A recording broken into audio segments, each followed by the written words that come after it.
Sebelumnya mungkin kita doa dulu sebelum Bapak makasih Tuhan untuk saat ini. Kalau sebentar hamba-Mu akan menyampaikan firman Tuhan, biar kasih anugerah Tuhan menyertai kami semua ya Bapak. Jadikan tanah hati kami, tanah hati yang baik ya Bapak. Supaya boleh firman-Mu Tuhan boleh berakar, bertumbuh, bahkan berbuah kali lipat di dalam hidup kami. Serahkan Tuhan di dalam tangan-Mu, dalam nama Tuhan Yesus. Haleluya. Amin. Nah, adik-adik yang ada, kita saat ini di tempat ini mungkin beberapa belum kenal saya kecuali Bapak Pastor Herman dan juga tadi yang WL ya. Nah, perkenalkan nama saya Oi Meng Hoi. Saya sudah melayani hampir puluhan tahun, tetapi saya saat ini mulai untuk mengembalakan salah satu pengembalaan. Saya mulai merintis sendiri. Dulunya saya ada di salah satu gereja, tapi saya merintis sendiri. Dan saya akan lihatkan juga gimana gereja yang saya rintis bisa lihatkan di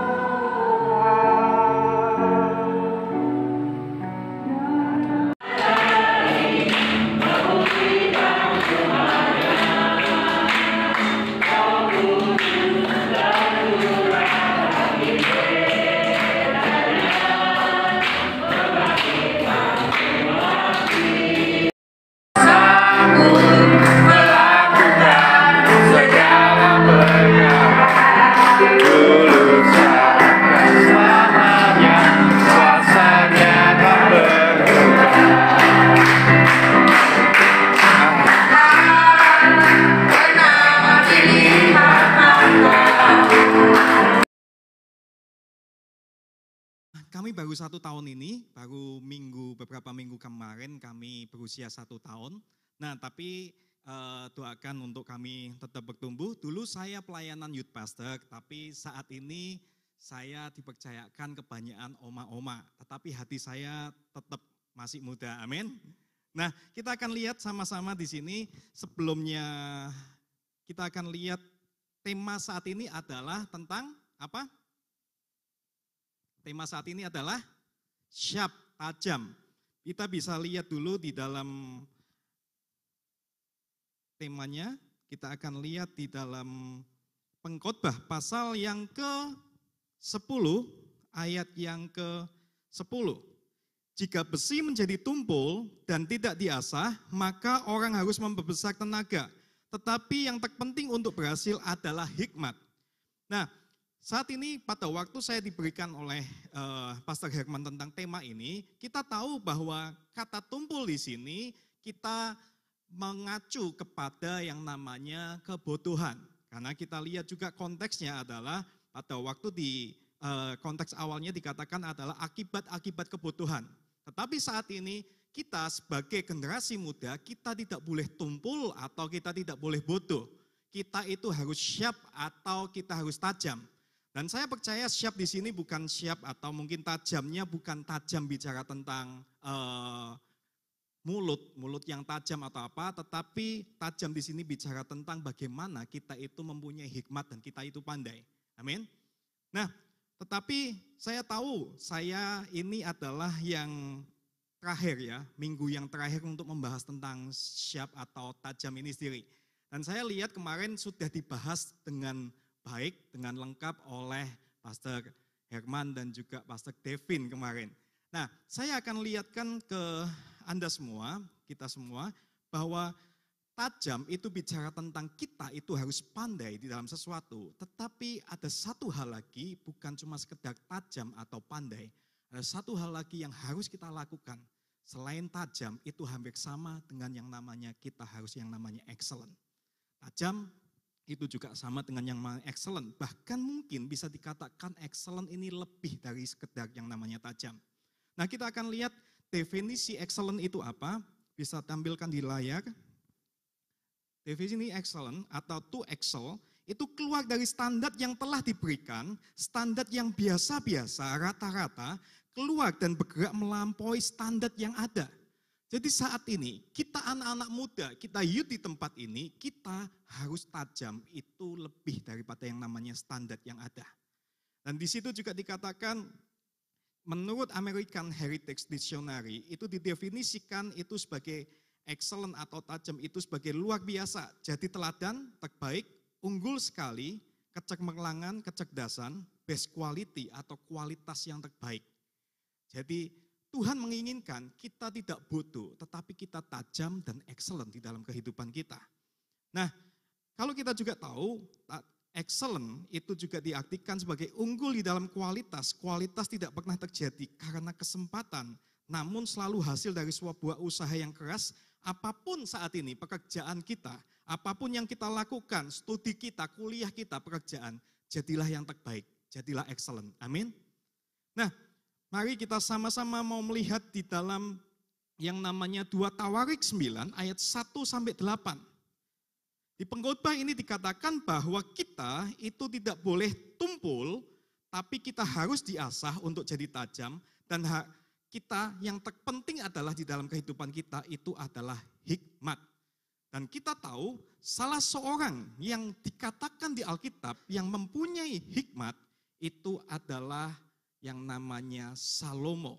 Saat ini kita akan belajar dari yang namanya Salomo ini, bagaimana dia bisa hidup dengan tajam, hidup dengan excellent. Kita akan sama-sama lihat di 2 Tawarik 9 ayat 1-8. 2 Tawarik 9 ayat 1-8. Yang sudah ketemu bisa katakan senang sekali. Belum semuanya. 2 Tawarik 9 ayat 1-8. Yang sudah ketemu katakan? Oke, saya akan bacakan ayat yang gasal atau ayat yang ganjil. Anda semua di tempat ini bisa bacakan ayat yang genapnya ya, ayat keduanya. Lalu bergantian. 2 Tawarik 9 ayat 1-8. Kunjungan Ratu Negeri Sheba. Ketika Ratu Negeri Sheba mendengar kabar tentang Salomo, maka dengan pasukan pengiringnya yang sangat besar dan dengan unta-unta yang membawa rempah-rempah, banyak emas dan batu permata yang mahal-mahal, datanglah ia ke Yerusalem hendak menguji Salomo dengan teka-teki. Setelah ia sampai kepada Salomo, dipercakapkanlah segala yang ada di dalam hatinya dengan dia. Dan Salomo menjawab segala pertanyaan ratu itu. Bagi Salomo tidak ada yang tersembunyi yang tidak dapat dijawabnya untuk ratu itu. Ketika Ratu Negeri Sheba melihat hikmat Salomo dan rumah yang telah didirikannya, makanan di mejanya, cara duduk pegawai-pegawainya, cara pelayan-pelayannya melayani dan berpakaian, juru-juru minumnya dan pakaian mereka, dan korban bakaran yang biasa dipersembahkannya di rumah Tuhan, maka tercenganglah ratu itu. Dan ia berkata kepada raja, benar juga kabar yang ku kedengar di negeriku tentang engkau dan tentang hikmatmu. Tetapi aku tidak percaya perkataan-perkataan mereka sampai aku datang dan melihatnya dengan mataku sendiri. Sungguh, setengah dari hikmatmu yang besar itu belum diberitahukan kepadaku. Engkau melebihi kabar yang kudengar. Berbahagialah orang-orangmu dan berbahagialah para pegawaimu. Ini yang selalu melayani engkau dan menyaksikan hikmatmu. Terpujilah Tuhan Allahmu yang telah berkenan kepadamu sedemikian, hingga ia mendudukan engkau di atas tahtanya sebagai raja untuk Tuhan Allahmu. Karena Allahmu mengasihi orang Israel, maka ia menetapkan mereka untuk selama-lamanya dan menjadikan engkau raja atas mereka untuk melakukan keadilan dan kebenaran. Nah, kalau kita lihat di sini, ternyata Salomo dan beserta orang-orangnya bisa kita sebut dia adalah orang yang hidupnya dengan tajam atau hidup dengan excellent. Nah, kita mau tahu apa sih hidup yang tajam atau hidup yang excellent di dalam hidup kita ini? Apa yang Tuhan inginkan tentang masalah keexcellentan ini? Karena kita tahu bahwa excellent ini yang Tuhan inginkan. Bukan sekedar tajam, tapi lebih daripada itu, itulah yang namanya excellent. Nah, kita mau lihat di ayat 1, kita akan lihat ayat per ayat. Di ayat pertama dikatakan bahwa ketika Ratu Negeri Sheba mendengar kabar tentang Raja Salomo, maka dengan pasukan pengiring yang sangat besar dan unta-unta membawa rempah-rempah banyak emas dan mahal-mahal, datanglah ia ke Yerusalem untuk memuji Salomo. Nah, kita lihat di situ Ratu Negeri Sheba dari tempat yang lain, dari tempat yang jauh, itu sampai mau datang ke tempatnya Salomo. Karena apa? Karena ada sebuah yang menarik di dalam yang namanya hidupnya Salomo ini. Nah, jadi kalau kita tahu, yang pertama, ayat pertama ini, kita tahu bahwa orang yang excellent atau orang yang tajam itu pasti menarik kehidupannya. Kalau hidup kita excellent, kalau hidup kita saat ini kita mungkin punya ketajaman di dalam kehidupan kita, di dalam kuliah kita, pekerjaan kita, bidang apapun kita excellent di situ, kita akan menjadi hidup yang menarik setiap orang yang ada. Orang yang ada akan tertarik oleh hidupmu, oleh kehidupanmu, oleh karena engkau excellent di dalam kehidupanmu. Itulah yang Tuhan inginkan saat ini. Nah, kita mau lihat ternyata yang namanya Salomo ini sampai menarik seorang ratu. Apakah saat ini hidupmu dan hidupku itu menarik banyak orang? Kalau hidup kita itu excellent, banyak orang yang akan tertarik dalam kehidupan kita. Amin. Engkau mungkin saat ini setelah mungkin lulus kuliah, tanpa mungkin mencari pekerjaan pun kalau engkau excellent, malah pekerjaan yang akan mencari engkau. Amin. Perusahaan yang akan mencari engkau. Kalau engkau excellent, engkau tajam lebih daripada itu, engkau excellent, engkau akan banyak dicari orang. Engkau akan menarik banyak orang. Amin. Nah, lanjut saya akan lihatkan. Ada seorang anak pada waktu itu, anak kecil ini dia masuk ke sebuah toko. Nah, anak kecil ini masuk ke sebuah toko, zaman dulu itu kalau yang namanya telepon, itu telepon yang pakai koin kayak gitu kan. Biasanya kalau ada di beberapa toko-toko itu ada juga yang punya wartel, warung telepon zaman dulu kayak gitu. Nah, anak kecil ini dia masuk ke salah satu toko yang menyediakan wartel, yang menyediakan telepon. Lalu dia coba telepon ke salah satu seseorang dan pada waktu itu si penjaga tokonya itu memperhatikan anak kecil ini. Waktu dia telepon, dia ngomong, "Halo Ibu, apakah benar ini Ibu lagi mencari seorang yang memotong rumput?" Lalu ibunya tanya, "Kamu tahu nomor telepon saya dari mana?" "Saya lihat selebaran Bu, memang selebarannya sudah 3 bulan yang lalu saya lihat. Tetapi mungkin barangkali Ibu belum menemukan pemotong rumput, saya mau bekerja." Lalu ternyata si ibu ini menjawab, "Maaf, saya sudah punya orang untuk dipekerjakan sebagai pemotong rumput." Lalu si anak ini berkata lagi, "Ibu, seandainya saya digaji setengah saja dari pekerja pemotong rumputnya yang Ibu punyai, saya mau Bu." Tetapi si ibu ini pun menjawab, "Maaf Nak, saya tidak bisa. Saya sudah punya anak orang yang memotong rumput." Lalu si anak ini dengan gigihnya dia ngomong kayak gini, "Ibu, bukan cuma saya akan memotong rumput di halaman Ibu, tapi saya juga akan bersihkan halaman rumah semuanya. Saya akan bereskan. Gaji saya setengah saja, tidak masalah Bu, asal saya bisa bekerja di sana." Tetapi si ibu ini pun mengatakan, "Maaf, saya sudah puas dengan pekerja yang saya miliki karena dia bekerja dengan sangat excellent dan saya tidak bisa mengganti dengan siapapun." Akhirnya setelah itu anak ini menutup teleponnya, si penjaga toko itu melihat si anak ini lalu mendekati dan dia ngomong, "Nak, saya tertarik dengan kegigihanmu, dengan semangatmu, saya tertarik tentang hidupmu. Kalau kamu memang mau cari kerjaan, aku bisa cari kerjaan buat kamu." Lalu si anak ini menjawab sama yang penjaga toko ini seperti ini, "Maaf Bapak, saya tidak butuh pekerjaan." "Loh, bukan tadi kamu telepon sepertinya kamu sedang mencari pekerjaan." "Ya Pak, tetapi kalau Bapak ingin tahu, sayalah yang bekerja di tempat Ibu yang tadi." Nah, Anda tahu, ternyata dia ingin mengetahui gimana hasil kerjanya dengan ibu itu. Ternyata ibu itu tidak mau melepaskan dirinya.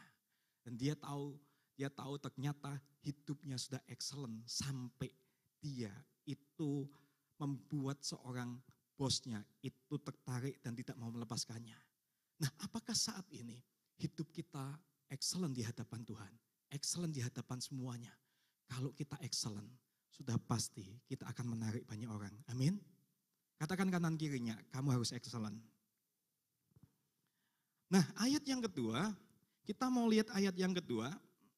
Ayat kedua di sini dikatakan, dan Salomo menjawab segala pertanyaan ratu itu, bagi Salomo tidak ada yang tersembunyi dan yang tidak dapat dijawabnya untuk ratu itu. Jadi Salomo pada waktu itu diuji dan ditanyai oleh banyak soal-soal oleh Ratu Sheba, tetapi semuanya bisa dijawab oleh Salomo. Maksudnya apa? Yang kedua, ayat 2 ini menunjukkan orang yang excellent itu pasti punya pengetahuan dan wawasan yang luas. Orang yang excellent, orang yang tajam hidupnya, orang yang excellent itu pasti punya pengetahuan dan wawasan yang luas. Saat ini, kalau kita tahu apakah kita itu punya wawasan dan pengetahuan yang luas. Kalau Anda ingin excellent, Anda harus punya pengetahuan dan wawasan yang luas. Amin. Nah, saya akan lihatkan next selanjutnya. Anda mungkin tahu tentang cerita ini. Ada seorang yang dia mencari pekerjaan, pada waktu dia mencari pekerjaan sebagai penebang kayu, pada waktu dia dapatkan pekerjaan di tebang kayu itu, akhirnya hari pertama dia bekerja, dia dengan semangat, dia tebang, dia bisa menebang sekitar 10 kayu di satu hari itu. Lalu si bosnya mengatakan, bagus sekali, selama ini belum pernah ada yang bisa lakukan untuk 10 dalam satu hari. Besok kamu harus lakukan yang lebih baik lagi. Tapi ternyata semakin hari bukannya semakin naik, tapi semakin hari yang dia dapatkan adalah dia semakin turun hasil tebangannya. Dia hari berikutnya jadi 9, 8 dan lain-lain. Dan dia pada waktu ketemu bosnya dia ingin menyerah, bos kayaknya aku enggak sanggup deh. Ternyata aku enggak bisa lakukan keinginan bosnya. Lalu bosnya tanya, selama ini kamu pernah enggak untuk mengasah kapakmu? Nah, dia katakan bahwa maaf bos, saya enggak punya waktu. Untuk apa aku mengasah kapak? Untuk satu hari saja saya enggak bisa kejar target. Gimana saya bisa mengasah kapak? Lalu bosnya mengatakan bahwa ingat pada waktu pertama kali kamu di tempat ini, itu dengan kapak yang baru masih tajam. Seharusnya setiap hari pun kamu harus meluangkan waktu untuk mengasah kapak yang ada. Akhirnya dia asah kapaknya dan dia siap kembali untuk mendapatkan 10 tebangan di dalam satu harinya. Nah saat ini, apakah saat ini kita di tempat ini mau tidak meluangkan waktu untuk menambah pengetahuan dan wawasan kita? Mengasah kapak di sini itu bicara tentang meluangkan waktu untuk kita menambah wawasan dan pengetahuan. Kita saat ini, kalau Anda mungkin Anda di bidang apapun saat ini, percayalah, dunia pengetahuan itu semakin lama semakin berkembang. Kalau kita tidak mau untuk memberikan waktu kita untuk menambah wawasan dan pengetahuan kita, kita akan banyak ketinggalan.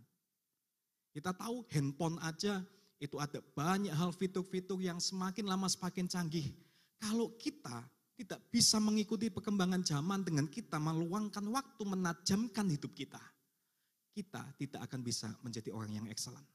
Orang yang excellent itu pasti punya pengetahuan dan wawasan yang luas. Salomo pada waktu ditanyai oleh Ratu Sheba, dia tahu banyak hal dan tidak ada yang tidak bisa dia jawab.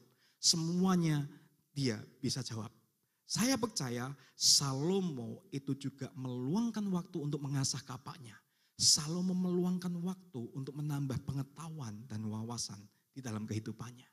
Saat ini yang harus Anda lakukan, yang harus kita semua lakukan adalah mari luangkan waktu untuk kita menambah pengetahuan dan wawasan kita. Amin. Bahkan mungkin di dalam masalah Alkitab pun kita harus menambah pengetahuan dan wawasan kita di dalam Alkitab. Kita tahu bahwa Alkitab itu banyak mutiara dan berlian di dalamnya. Dan kita harus sama-sama meluangkan waktunya. Amin. Nah kita akan lihat ayat yang berikutnya. Ayat yang ketiga. Ayat yang ketiga. Ketika Ratu Negeri Sheba melihat hikmat Salomo dan rumah yang telah didirikannya, ya, ketika Ratu Negeri Saba melihat hikmat Salomo dan rumah yang telah didirikannya. Saya katakan garis bawahi telah melihat hikmat Salomo. Jadi Salomo itu punya hikmat yang dilihat oleh Ratu Saba. Nah, tetapi kalau kita tahu apa sih yang namanya hikmat dan apa sih yang namanya pengetahuan yang tadi saya katakan. Kita harus punya pengetahuan, punya wawasan, tetapi selain itu kita harus punya hikmat. Ternyata beda antara pengetahuan, wawasan dan juga hikmat. Kadang kita hampir menyamakannya.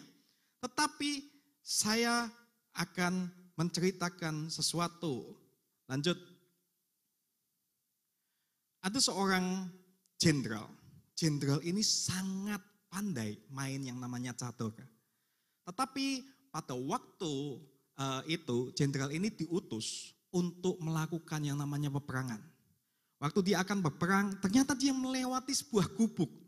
Di gubuk itu ada tulisannya.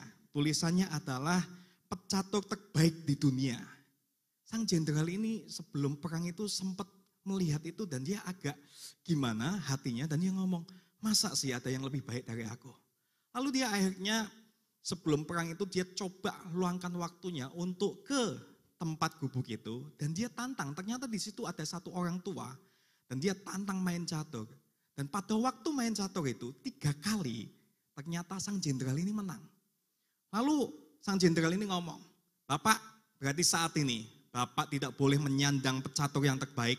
Setelah ini harus diturunkan papannya Bapak ini yang tentang ngomong pecatur yang terbaik. Lalu jenderal ini pergi berperang. Setelah berperang selesai, akhirnya apa? Setelah dia menang peperangan, dia balik melalui gubuk yang sama. Tetapi pada waktu melalui gubuk yang sama, kalau kita lihat ternyata si bapak tua ini tetap memasang papannya pecatur yang terbaik. Dia agak jengkel. Ini kan sudah saya kalahkan. Kenapa masih pasang kayak gini? Akhirnya jenderal ini datangi lagi ke gubuk itu dan dia tantang lagi. Setelah ditantang beberapa kali main catur, sang jenderal ini kalah. Lalu jenderal ini ngomong, loh sebetulnya kamu itu lebih pandai daripada aku. Kenapa kamu tidak pada waktu dari awal tidak mau mengalahkan aku? Lalu sang orang tua yang bijak ini mengatakan, Jenderal, Anda tahu kalau saya mengalahkan Anda pada waktu Anda sebelum perang, semangat Anda pasti akan down dan Anda tidak akan bisa menang. Kita punya pengetahuan, tetapi kita juga harus punya yang namanya hikmat. Kenapa? Karena kalau kita tahu, hikmat itu sedikit berbeda dengan yang namanya pengetahuan. Hikmat adalah kemampuan untuk menggunakan pengetahuan secara tepat dan benar. Pengetahuan atau wawasan itu ilmu yang kita punya, tetapi hikmat caranya menggunakan ilmu itu. Kalian tahu, ada seseorang yang pandai di dalam bidang IT, tetapi dia tidak punya hikmat. Dia menjadikan kepandaian di IT itu untuk menjadi hacker. Ada seseorang yang pandai mungkin di dalam bidang kimia. Dia pandai, dia punya pengetahuan, dia bisa membuat yang namanya bahan-bahan kimia kayak apapun. Tetapi sayangnya dia tidak punya hikmat. Akhirnya dia membuat bom untuk teroris. Kita harus punya pengetahuan dan wawasan yang luas. Tetapi hikmat itu adalah kemampuan kita untuk menggunakan pengetahuan secara benar dan tepat. Amin. Jadi bukan cuma sekedar pengetahuan, bukan cuma wawasan untuk kita punyai. Tetapi hikmat kita juga harus punya. Bagaimana kita menggunakan pengetahuan itu, menggunakan wawasan itu dengan benar dan tepat. Bapak yang tua ini, dia tahu, dia bukan cuma pandai, tapi dia punya hikmat kebijaksanaan. Hikmat kebijaksanaan inilah yang membuat dia bisa mengatur bagaimana pengetahuan dan wawasannya digunakan secara tepat dan benar dalam hidup ini. Kalau saat ini kita tahu tentang hal ini, banyak orang yang punya banyak kepandaian, tetapi dia tidak punya hikmat kebijaksanaan. Makanya menggunakan kepandaiannya itu dengan seenaknya. Tetapi saat ini Tuhan menginginkan kita seperti Salomo bukan cuma punya pengetahuan dan juga wawasan yang luas, tetapi punya hikmat kebijaksanaan bagaimana kita bisa menggunakan pengetahuan dan wawasan itu secara tepat dan benar. Amin. Nah, kita akan lihat ayat selanjutnya, ayat 4 sampai yang kelima. Ayat 4 sampai yang kelima.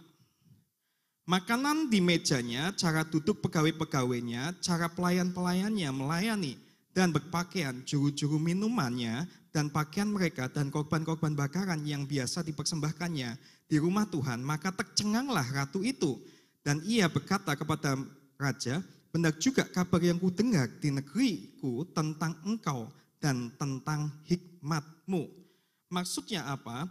Ayat 4 sama 5 ini bicara tentang excellent itu pasti melakukan hal biasa dengan cara yang luar biasa. Kita tahu di sini cara-cara mungkin membawakan makanan di meja, cara duduk pegawainya, pelayan-pelayannya, cara melayani. Mungkin semuanya bisa melayani dengan hal yang sama, tetapi caranya yang dia lakukan adalah hal yang luar biasa. Itu yang membuat tercengang yang namanya Ratu Sheba ini. Itu yang membuat hebatnya Salomo sampai membuat orang itu terpana. Oleh karena apa? Sesuatu yang excellent itu pasti melakukan hal-hal yang biasa dengan cara yang luar biasa. Amin. Seseorang itu pasti menilai orang lain pada 3 detik pandangan pertama. Nah, yang paling diperhatikan itu adalah seringkali juga yang namanya cara kita mungkin bicara, cara kita mungkin berpakaian dan lain-lain. Orang memang kita tahu, orang itu pasti melihat apa yang ada di depan mata. Tuhan melihat hati, tetapi manusia melihat apa yang di depan mata. Jadi kalau kita tahu di sini, excellent itu melakukan hal-hal yang biasa dengan cara yang luar biasa. Selanjutnya saya akan lihatkan. Nah, next. Ada seseorang yang pandai memanah. Dan dia pada waktu ini, sang pemanah ini menunjukkan kehebatannya di tengah lapangan. Pada waktu dia menunjukkan kehebatannya di tengah lapangan, semua orang yang menonton dia itu langsung bersorak-sorai tepuk tangan. Tetapi di situ ada seseorang yang jualan minyak, seorang penjual minyak, dia cuma diam. Dia agak tersinggung, kenapa kok orang ini tidak mau tepuk tangan dengan apa yang dia lakukan, memanahnya itu hebat. 10 kali dia lepaskan panah, 10 kalinya tepat semuanya. Tapi semuanya tepuk tangan, kenapa penjual minyak ini tidak tepuk tangan? Lalu dia tersinggung, dia tanya sama penjual minyak ini, kenapa kamu tidak mau memuji aku? Lalu si penjual minyak ini cuma ngomong, apa yang kamu lakukan itu sebetulnya hal yang biasa orang lakukan, tetapi kamu lakukan terus dan akhirnya menjadi sesuatu yang luar biasa.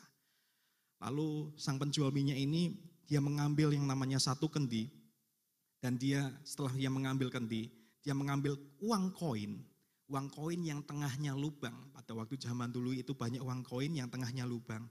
Dan akhirnya dia cetuk, dia ambil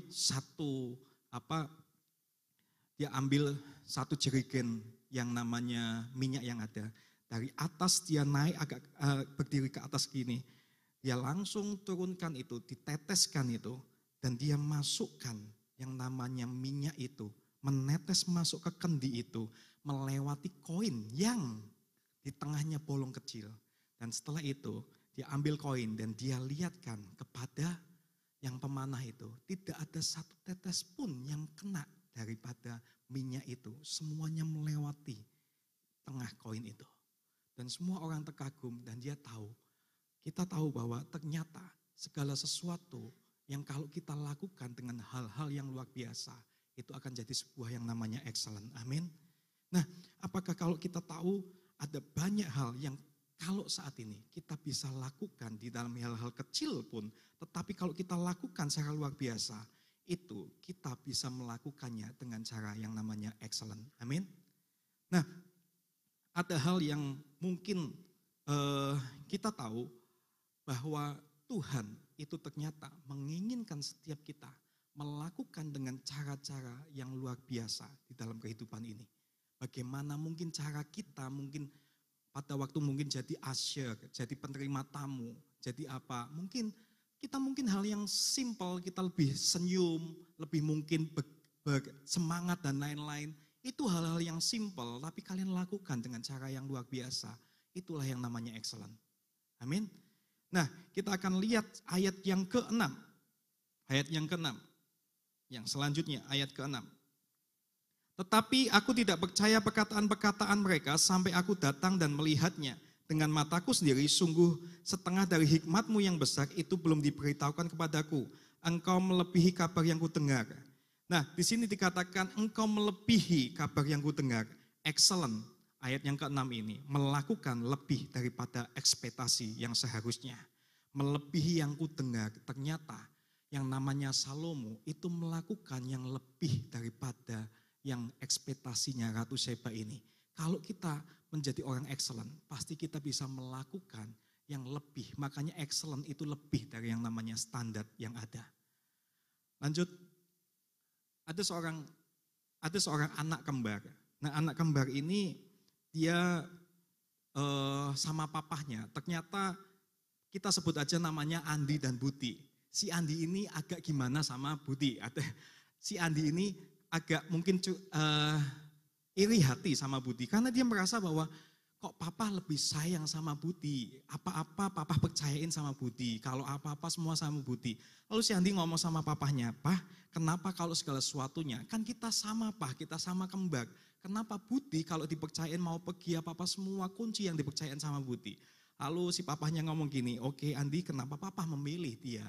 Lalu si Andi disuruh sama papahnya, "Oke, saat ini kamu beli lampu bolam di dekat toko sana." Akhirnya dia langsung lari, dia beli bolam, tapi waktu dia mau beli, dan dia ngomong, tokonya ngomong, "Beli bolamnya yang putih atau yang kuning?" Lalu dia bingung dan dia balik, "Pah, yang putih atau yang kuning?" "Tunggu dulu, kamu pingin tahu kenapa kok saya lebih percaya dengan Buti?" Lalu akhirnya si Buti dipanggil, dan dipanggil, "Buti, kamu beliin papah bolam." Tetapi Buti langsung tanya, "Pah, bolamnya mereknya yang apa, warnanya yang apa, wattnya yang berapa?" Lalu dari situ papahnya menjelaskan, "Kamu tahu kenapa saya mempercayakan ini sama Buti?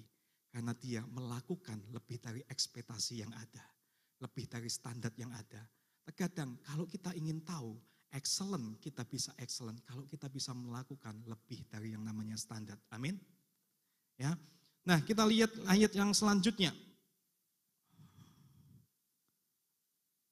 Ayat yang ke-7. "Berbahagialah orang-orangmu dan berbahagialah para pegawaimu. Ini yang selalu melayani engkau dan menyaksikan hikmatmu." Dampaknya orang yang excellent adalah menjadi berkat bagi orang lain dan sekitar. Dan juga dampak yang kemudian di ayat 8, yang pertama, dampak pertama, kita akan jadi berkat bagi orang lain dan sekitar. Ayat 8, akhirnya Ratu Sheba itu mengatakan apa? Ayat 8, "Terpujilah Tuhan Allahmu yang telah berkenan kepadamu sedemikian hingga ia mendudukan engkau di atas tahta sebagai raja untuk Tuhan Allahmu. Karena Allahmu mengasihi orang Israel, maka ia menetapkan mereka untuk selama-lamanya dan menjadikan engkau raja atas mereka untuk melakukan keadilan dan kebenaran." Nah, ayat 8 ini Ratu Sheba akhirnya juga memuji yang namanya Tuhan Allahnya Salomo. Kalau kita saat ini kita bisa excellent, dampaknya bukan cuma orang sekitar yang tertarik dalam hidup kita. Bukan orang sekitar yang akan berbahagia diberkati ya dalam hidup kita. Tetapi nama Tuhan pun akan dimuliakan atas hidup kita. Amin. Tuhan pun akan dimuliakan atas kehidupan kita kalau kita excellent. Dan kita lihatlah di ayat 8b yang tadi dikatakan bahwa akhirnya karena Allah mengasihi engkau maka ia mengangkat engkau di atas tahta sebagai raja untuk Tuhan. Dikatakan di ayat 8b, akhirnya dia tahu bahwa kenapa Salomo juga dipilih pada waktu itu.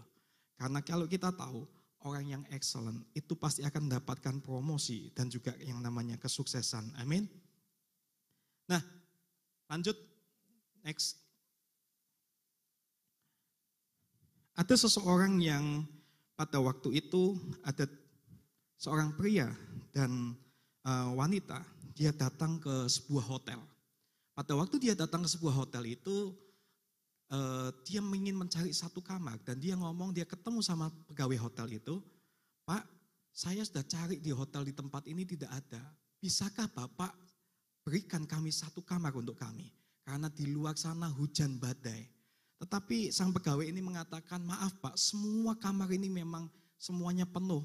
Dan memang di kota ini semuanya penuh oleh karena ada 3 event besar saat-saat ini. Makanya semua kamar di tempat ini penuh. Tetapi karena Bapak dan Ibu saat ini saya kasihan karena di sana ada hujan badai. Saya tidak mungkin tidak memberikan pelayanan kepada Bapak Ibu. Saya sebagai pegawai di tempat ini, saya ada mes di belakang sana. Maukah Bapak seadanya bisa tidur di situ? Loh kamu nanti gimana? Masalah saya nanti gampang. Akhirnya si 2 pasangan ini dia tidur di tempatnya mesnya pegawai ini. Dan ternyata memang tempatnya pun walaupun itu mes tapi bersih sekali. Dan setelah itu keesokan harinya si dua orang ini, pria dan wanita ini, dia ngomong sama pegawai ini, terima kasih, dia kembalikan kuncinya, dan dia ngomong, saya bayar berapa? Dia katakan, tidak usah Pak, ini saya melayani Bapak dan Ibu. Akhirnya si Bapak Ibu ngomong kayak gini, Anda tahu seharusnya Anda bukan cuma jadi pegawai di tempat ini, Anda harusnya jadi manajer atau bosnya sebuah hotel ini. Dan setelah itu 2 tahun kemudian dia agak cuek dan dia merasa ya segala sesuatunya dia sudah lupakan tentang kejadian itu, dipuji itu. Ternyata setelah 2 tahun dia menerima sebuah surat dan di surat itu ternyata ada yang namanya tiket. Dan di situ dikatakan bahwa dia diberikan tiket untuk ke New York. Dan setelah itu dia di New York dengan tiket itu ternyata dikasih oleh sepasang orang dua orang yang tadi, yang kapan lalu 2 tahun yang lalu dia memberikan kamarnya. Pada waktu dia ke New York, dia datang ke sana dan kita tahu seseorang pegawai hotel itu namanya adalah Josh Charles Ford. Dan yang membawa dia ke New York adalah namanya William Waldorf Astor. Dan saat itu pada waktu dia di New York, dia ditunjukkan satu bangunan yang mewah di pojok dan dia berikan satu kekuasaan. Bapak, kamu tahu kenapa saya manggil Anda ke New York? Saya akan serahkan hotel ini untuk Bapak kelola.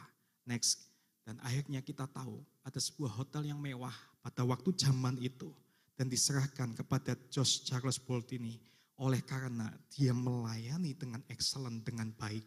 Karena bagi dia pekerjaan adalah juga sebuah pelayanan. Dan kita tahu dia mendapatkan promosi oleh karena itu. Kalau Anda excellent, di dalam hidup Anda mau melayani Tuhan dengan excellent, Anda pasti akan mendapatkan yang namanya promosi dari Tuhan. Amin. Ya. Dan yang terakhir, kita akan lihat di dalam Kolose 3 ayat 23 dikatakan apapun juga yang kamu perbuatlah dengan segenap hati seperti untuk Tuhan dan bukan untuk manusia. Mari saat ini kita mau excellent, kita mau memberikan hidup kita untuk Tuhan, melayani, melakukan pekerjaan kuliah dengan excellent. Amin. Yang terakhir untuk menutup, ada seseorang tukang kayu dan tukang bangunan. Dia seorang tukang kayu dan juga tukang bangunan. Dan dia merasa bahwa dia harus pensiun dan dia merasa ini waktunya untuk pensiun. Dia datang ke bosnya, bos aku sudah waktunya untuk pensiun. Aku sudah tidak mau kerja lagi dengan kamu. Akhirnya si bosnya mengatakan seperti ini, oke, syaratnya kalau kamu mau pensiun, syaratnya bangunkan aku sebuah rumah. Dan setelah itu kamu boleh pensiun. Ini adalah tugas terakhirmu. Lalu si tukang bangunan ini, dia merasa bos ini gimana sih aku mau pensiun malah dibebani lagi. Akhirnya dia bikin bangunannya itu seenaknya. Dia setelah bikin bangunannya semuanya enaknya, kualitasnya seadanya, biar yang penting cepet lah. Aku pengen cepet pensiun. Setelah itu Anda tahu setelah dia selesai itu, dia kasih kuncinya sama bosnya. Bos, ini rumah yang kamu suruh itu sudah jadi. Akhirnya si bosnya mengatakan seperti ini, oke, kunci itu tidak perlu kasihkan sama saya, tapi kunci itu buat kamu untuk kamu pensiun. Langsung di dalam hati si tukang bangunan ini, tahu begitu harusnya aku lakukan yang terbaik, harusnya aku lakukan dengan excellent di dalam waktu aku bangun. Kalau enggak, ternyata ini bangunan itu untuk aku. Nah Anda tahu saat ini, Apa yang Anda bangun saat ini dalam kehidupanmu? Kalau Anda bangun hidupmu dengan excellent, percayalah itu memuliakan nama Tuhan. Jangan mungkin saat ini kita bangun dengan asal-asalan. Kita lakukan kehidupan kita dengan asalan, kuliah kita, pekerjaan kita, lakukan dengan excellent. Karena kita tahu hasilnya, dampaknya untuk kita juga. Amin. Apapun yang kita lakukan, lakukanlah untuk Tuhan. Mari kita siapkan hati kita.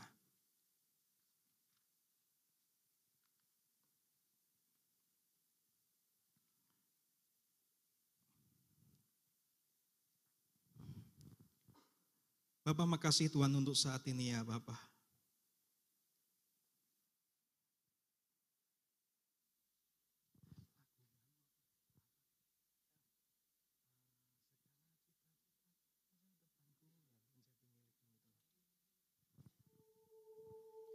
Makasih Tuhan untuk saat ini ya Bapak. Biar kami ya Tuhan, tajam dan excellent Tuhan dalam hidup kami. Ampuni kami kan Tuhan, kalau kami selama ini hidup main-main ya Bapak. Kami melakukan segala sesuatunya Tuhan dengan seenaknya ya Bapak. Tapi biar saat ini Tuhan, kami mau excellent Tuhan. Kami mau Tuhan, waktu kami hidup excellent itu ya Bapak, banyak orang diberkati. Dan juga Tuhan dimuliakan ya Bapak. Ajari kami Tuhan seperti Salomo ya Tuhan. Salomo Tuhan. Dan pegawai-pegawainya yang excellent di hadapan Tuhan. Yang tajam dan excellent Tuhan. Dan akhirnya Tuhan, itu akan menarik perhatian banyak orang ya Bapak. Dan akan memuliakan nama-Mu ya Tuhan. Ampuni kami, kalau selama ini kami hidup main-main. Makasih ya Tuhan. Shikata kaya nakaya nakaya. Shikata kaya nakaya.